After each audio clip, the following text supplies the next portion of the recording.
आ जाओ next question को देखते हैं। तो देखो क्वेश्चन कैसा है, find the area of the region enclosed by curves y equals to x log x, है ना, with base e and y equals to 2x minus x square. ठीक है, अब देखो दूसरा वाला जो कर्व है वो एक पैराबोला है ना, शिफ्टेड पैराबोला है, उसको तो अच्छे से जानते होगे।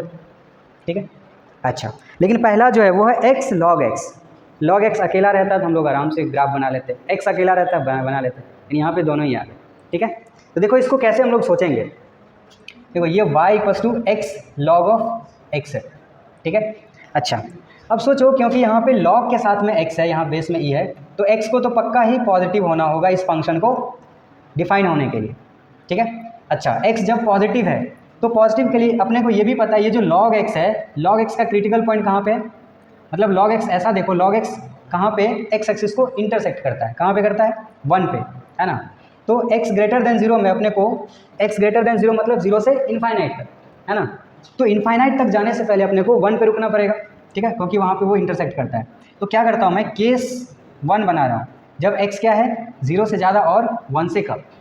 ठीक है, अच्छा जब भी 0 से 1 के बीच में होगा x तो सोचो log कैसा होगा, log x कैसा होगा नेगेटिव।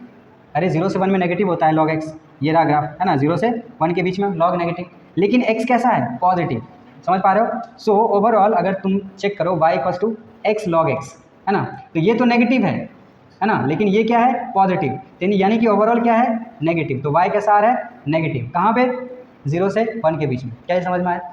ठीक है, अच्छा अब केस 2 देखो, केस 2 जब x क्या है 1 से ज़्यादा है। ठीक है, तो 1 से जैसे ज़्यादा होगा तो दोनों के दोनों पॉजिटिव हो जाएगा, तो y equals to x log x, दोनों के दोनों क्या होगा, ये भी पॉजिटिव है ना और ये भी पॉजिटिव, तो ओवरऑल पॉजिटिव। ठीक है, तो हाँ तो देखो 0 से 1 के बीच में ओवरऑल उसका वैल्यू क्या था, y लॉग का नेगेटिव था, तो नेगेटिव था तो कुछ कैसा भी रफ डायग्राम ड्रॉ कर लेते हैं, कर्व है क्योंकि, तो कोई भी रफ डायग्राम ड्रॉ कर लिया, और 1 से ज़्यादा जाने पे ये पॉजिटिव हो गया, ऐसा हमने रफ डायग्राम ड्रॉ कर लिया। ओके, तो अब सोचो इसका ग्राफ कैसे बनाया जाए। तो ये एक पैराबोला है ना, तो पैराबोला है लेकिन वो शिफ्टेड पैराबोला है ना। तो एक मेथड तो ये है कि तुम इसको शिफ्टेड पैराबोला वाला स्टैंडर्ड फॉर्म में लेके आओ, Y square equals to 4ax-1 या फिर जो भी x माइनस a, ठीक है, उस फॉर्म में लेके आओ, या अदर वे है वेवी कर्व। तो वेवी कर्व सबसे अच्छा है। देखो यहाँ से क्या करेंगे हम लोग, इसका ज़रा सा -2x कॉमन लो, तो क्या बचेगा अंदर x-1। ठीक है, यानी कि इसका जो क्रिटिकल पॉइंट्स है वो क्या क्या है, x का वैल्यू 0 एंड 1, तो यही है सेम 0 और 1।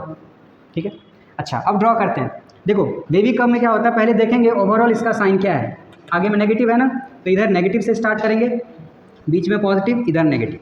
ठीक है, तो जब भी वेवी कर्व लगाओ तो हमेशा बीच से स्टार्ट करो, तो बीच में साइन कैसा है पॉजिटिव। ठीक है, तो पॉजिटिव साइन है बीच में, तो ऊपर से ग्राफ ड्रॉ करेंगे ऐसे।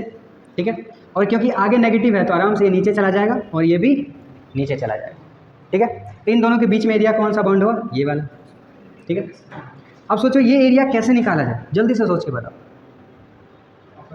अपर माइनस लोअर, बहुत ही सिंपल। तो रिक्वायर्ड एरिया इक्वल्स टू क्या हो गया, एरिया 0 से 1 और अपर माइनस लोअर, तो अपर क्या है, अपर इज 2x माइनस 2x का स्क्वायर, है ना, और माइनस लोअर कर्व इज ये x log x, है ना, और ये dx। अब देखो इसको जल्दी से इंटीग्रेट करके बताओ क्या आंसर है, चलो जल्दी से इंटीग्रेट करते हैं।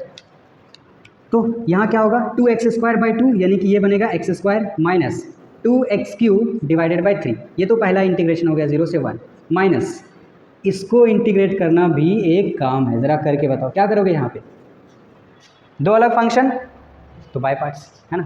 तो आइलेट रूल लगाओ यहाँ पे, आइलेट। तो सबसे पहले कौन सा आया, अलजेब्रिक फिर ट्रिग्नो आया ना, अलजेब्रिक नहीं पहले लॉगरिथमिक फिर अलजेब्रिक आया, तो ये हो गया पहला फंक्शन और ये हो गया दूसरा फंक्शन। ठीक है, कोई दिक्कत है नहीं है, चलो उसका इंटीग्रेशन मैं इधर करने जा रहा हूँ, इधर इरेज कर रहा हूँ।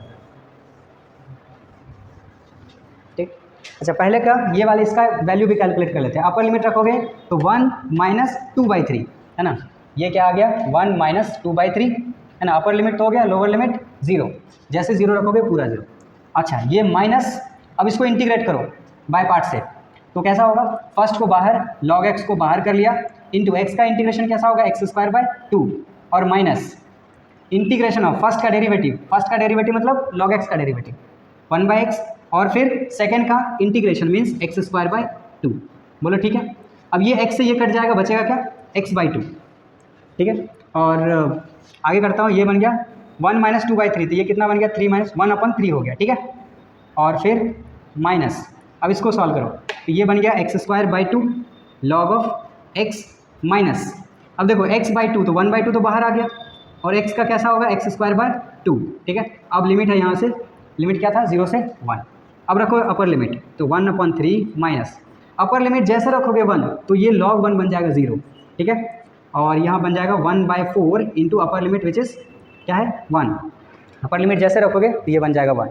अच्छा, इसमें माइनस करो lower limit, minus lower limit, जैसे लोअर लिमिट लगाओगे तो ये 0, ये भी 0, तो ओवरऑल 0, ठीक है।